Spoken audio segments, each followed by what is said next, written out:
An American adaptation of Only Fools and Horses has recently surfaced online.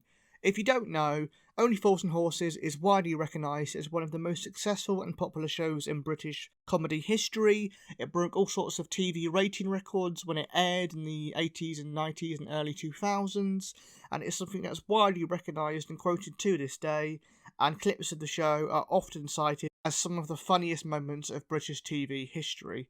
This American adaptation was commissioned in 2012 and had not seen the light of day until this year. It's something that didn't lead to a full series, and frankly, I can see why. This video is going to be me kind of breaking down the many problems with this pilot of Kings of Van Nuys. Is that how it's pronounced? I don't really know. I don't really care. If you want a link to watch the pilot without my commentary, I'll put a link below to watch it, and links to all the different references I make in this video will also be below.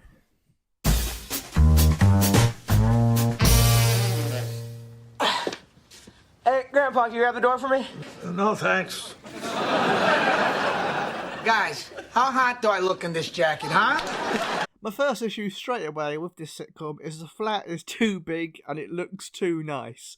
Like, part of the appeal of Only Fools and Horses was it was a story of an underclass family, and it felt very cramped. It felt like everyone was very close together and there was no real space, and it looked a bit crummy, but that's why you loved them. Whereas this looks too bright, it looks too nice. I don't think whoever is in charge of set design has done a good job of this. But I think the main problem with this pilot is that there's no heart. If you go in the first episode of Only Fools and Horses, there's a big argument between Dale and Rodney about Rodney feeling ungrateful and Dale saying why he should be grateful because Dale raised him since he was a kid and really looked after him and looked out for him. And the scene's about 3 minutes long, and that gives it time for there to be a bit of tension, and it's acted quite seriously and dramatically while also being funny. And because it's acted dramatically, it really makes you care about the characters. But this adaptation misses any of the drama, and it just means you don't care about the characters. Like, the Only Fools and Horses first episode, as I said, a big 3-minute scene that is quite tense, quite dramatic, but funny, and it really makes you care about the characters and understand where their motivation is coming from, and you learn about the heart of the show. Whereas this is what the American adaptation does with that very same idea. I want more than that. Yeah, me too. I want to sleep in my own bed without Donnie. Oh, so now everybody wants their own bed. So what's next? Toilet paper in the bathroom instead of restaurant napkins? Bunch of ingrates. Unbelievable. After everything I've done for the two of you. I can't believe this, Gramps. Who took you in when your career as a stuntman ended because William Shatner ruptured your testicle on the set of T.J. Hooker? I can't wear underwear anymore. Shatner took that from me. And Donnie, who gave up his youth to take care of you when Mom died and Dad went out to sign us up for karate and never came back?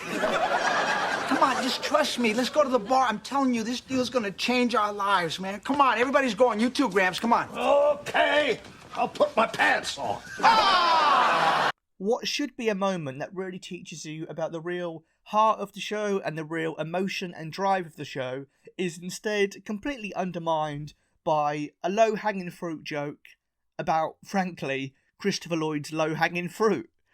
And it's ridiculous, because you can't care about these characters, because that scene's supposed to make you care, but instead of making you really care about Dale and his relationship with his brother and the connection they have, it's completely overshadowed by Christopher Lloyd's acting and a joke about his willy, which you're never going to care. Then we have this weird title scene, which again, it looks far too nice. You can't believe these characters are in a difficult situation where it looks like they're in some sort of Las Vegas place. You just don't buy it. One thing to know for this adaptation is that Rodney has been renamed Donnie, presumably because Americans can't pronounce Rodney or have never heard of the name Rodney, while the character of Grandad is played by Christopher Lloyd from Back to the Future. And he may as well be called Christopher Lloyd from Back to the Future. You'll see why. Wrong. My friend Gina in Seattle runs a software company that makes apps. If I could get a job with her, I got an idea for this app that predicts if your baby's gonna be sexy or a dog. I call it Sexy or Dog. I think that joke would be dated in the 80s. Literally, I think even if that was in the first episode of the British Only Fools and Horses, I think that would be dated. Even if that was in the first episode of Only Fools and Horses, I think people would go, yeah, what? Like, not sure about it. Donnie, it's a long fall to the bottom, my friend. But not for us, because we live on the bottom, Donnie. We are the lords of the bottom. That sounds like a gay porn.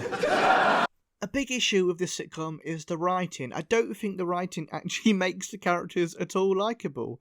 A lot of the jokes feel like they're going for easy or lazy targets, and it doesn't make you warm to the characters or want them to succeed.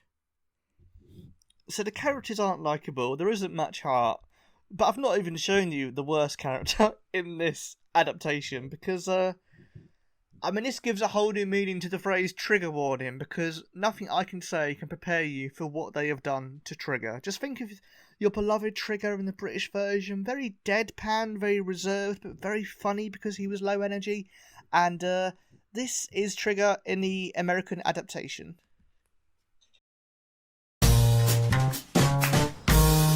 All right, Donnie. Trigger's a very shrewd operator, so just let me do all the talking, all right? Trigger? Yeah. Hate that guy. He acts all gangster, but his real name is Gary Lipschitz. Hey, don't you ever call him that, okay? Oh, here he is. Come on.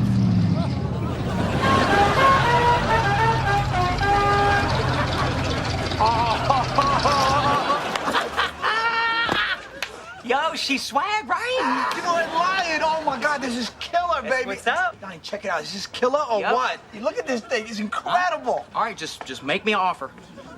Pass. Say what? I said pass, Gary. I know you didn't just call me Gary. Hey, let me do the talking, all right? And as if it couldn't be cringe enough, what they've done in that scene is they've taken the joke where Trigger always calls Rodney Dave, and it's funny because he calls him Dave, and it's not his name, and it annoys Rodney, and the reason it's funny is because there's no malice behind it, there's no aggression, and they've taken that quite absurd, silly joke and changed it just into quite a rubbish joke, where the joke is, oh, he uses a fake name, and now Donnie's going to wind him up about it, and it changes it into something that's a malicious comment by Donnie, and completely misses why the original joke was funny. Just completely butcher it. Well, I'm not gonna let you destroy America. Once again, if they don't have money, how can they afford to buy a monster truck? If you remember the first episode of Only Fools and Horses in the UK, what they bought from Trigger were some dodgy suitcases that were quite cheap and tried to sell it on for a profit. And because it's America, they go, oh, it has to be bigger and louder and better. But if you then make them buy a DeLorean monster truck, then I don't buy that these people are skinned. I don't buy they're struggling. I don't buy that they're wheeling dealing to get by, because suddenly they go from having to steal napkins to use as toilet paper to being able to afford a bloody monster truck. Like, what are you talking? It makes no logical sense whatsoever. Listen, ladies, less talking and more driving to the hospital. You know, it might be the glass of my skull, but this car looks terribly familiar to me.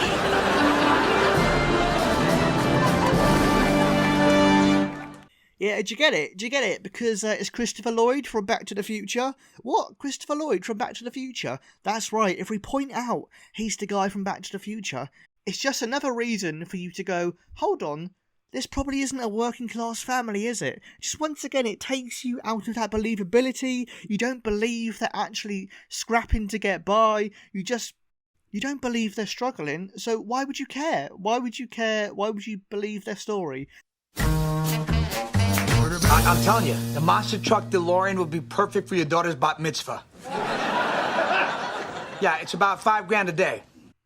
Again, $5,000 a day? I think that's one of the big things this pilot really missed that was great about Only Fools and Horses. A, it was the heart, it was the emotion, but B, it's the fact the family were relatable. And often I feel this is a problem with American sitcoms, where British sitcoms are perfectly happy to make it quite low-key, to focus on quite small areas or quite small towns or smaller situations, whereas American sitcom, they have to go, oh, it has to be bigger. It has to be much bigger and better and more expensive. But then if you have someone who on camera is trying to go, oh yeah, $5,000, then why would someone who is doing those kind of deals have to steal napkins? It doesn't make any sense.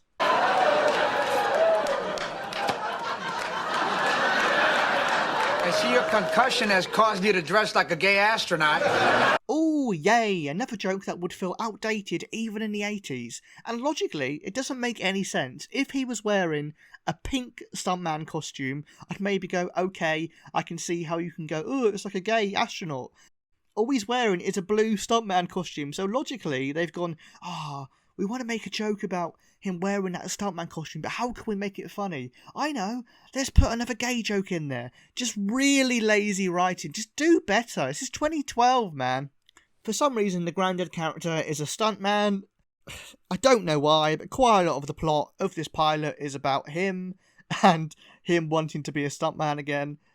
Again, it feels like they've made a mistake and they're focusing on the granddad character, whereas the whole point of the show should be the relationship between Donnie and Del. Come on, Donnie, you gotta relax. I'm telling you, this DeLorean's gonna pay off big. How, Del? Well, state fairs, carnivals, quinceaneras. And if they make a Back to the Future 4 using monster trucks, then baby, we are set for life. Right, Back to the Future 4. Christopher Lloyd's probably dead.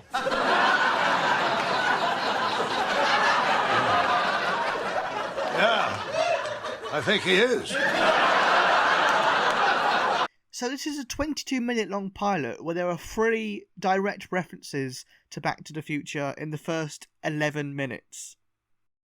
Like, really, you may as well call this the Christopher Lloyd show at this point. Forget everyone else, just go, oh yeah, we've got that guy from Back to the Future, and we're going to do whatever we can to make sure you don't forget it, because presumably you spent all the budget on him and none of it on the scriptwriters. Really heated. You want to talk about it?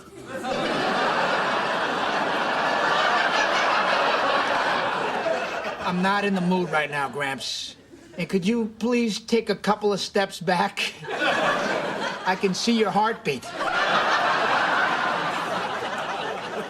And once again, 13 minutes in, it's another joke where the punchline is, yeah, an old man has a penis.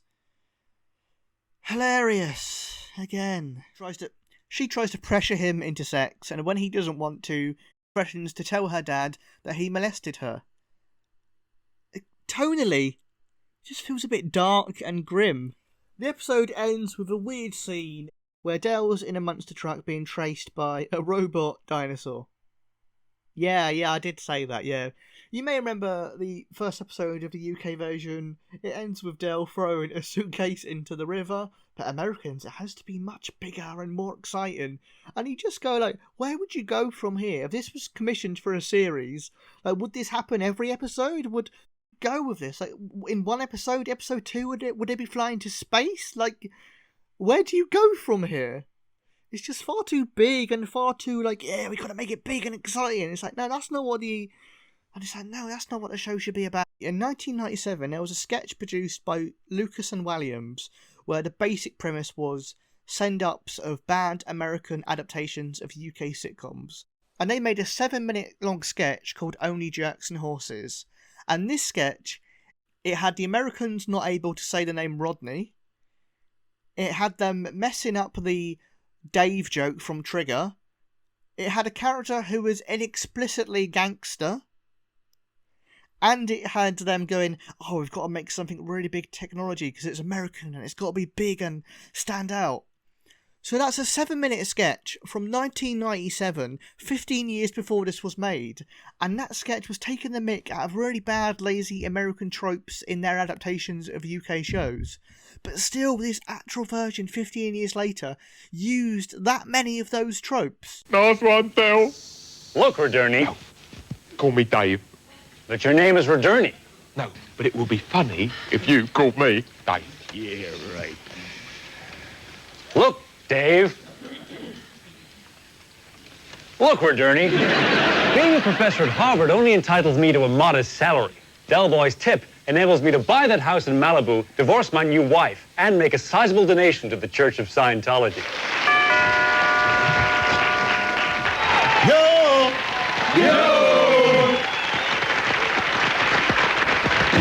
Hey, homeboy, see! Hey, Del. Thanks for sending me those zinc shares. Now I can get out of the ghetto. Generally, I feel the problems with this adaptation can be summed up in a few sentences.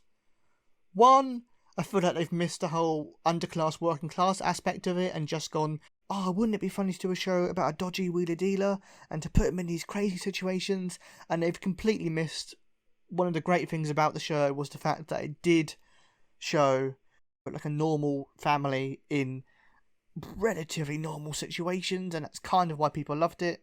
Two, they've missed the drama, and this is not a problem with all American sitcoms. There are shows like The Fresh Prince of Bel-Air that were sitcoms that were excellent at capturing both comedy and drama, but whoever made this one just clearly didn't know what they were doing. And three, tonally, just all over the place. So yeah, I wouldn't recommend you watch it, but feel free to let me know your thoughts below. I mean, are you intrigued to see what Boise was like? I presume they turned him into some sort of redneck if they were going to do a full series. But please do give it a like and subscribe if you've enjoyed. I'm going to do a few more videos about different Only Fools and Horses stuff in the future, so please do look out for that. Look after yourselves, guys. And yeah, was this lovely jubbly? No, I'd say this is more Hooky Street. See you later.